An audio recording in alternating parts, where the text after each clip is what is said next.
Okay, so ikaw, bet ka niya agad, siya hindi mo siya bet agad. To be honest, hindi po agad. Kasi Hindi agad. Andun ako talaga kasi gusto kong kumanta.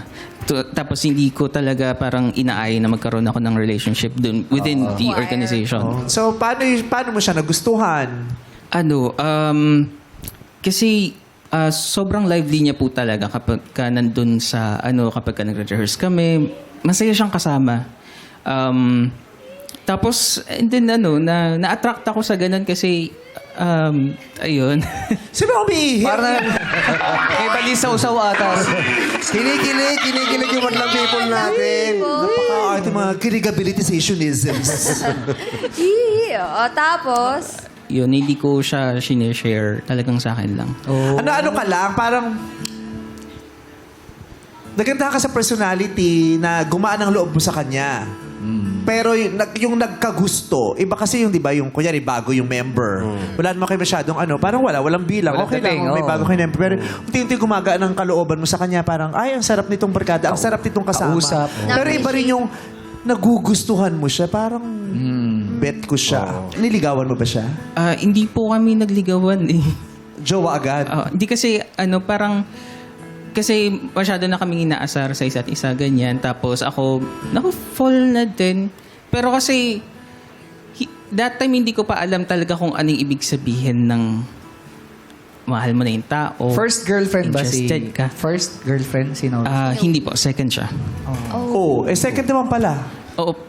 Before kasi, nagkaroon ako ng girlfriend nung high school. Tapos, same scenario na inasar-asar. Pero hindi ka in love dun sa tao. Hindi. laging ganun. So, hindi ko po naintindihan. Nagtagal kayo ng babae.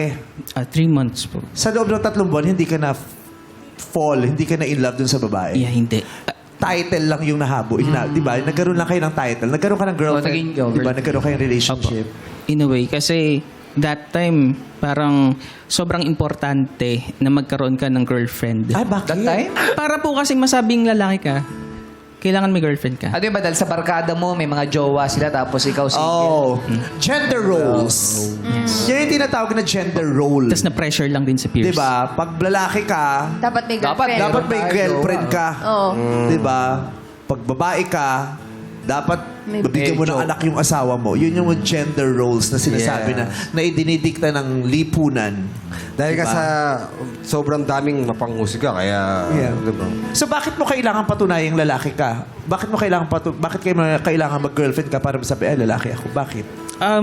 Siguro, nung high school po kasi ako, yung asta ko hindi masyadong masculine.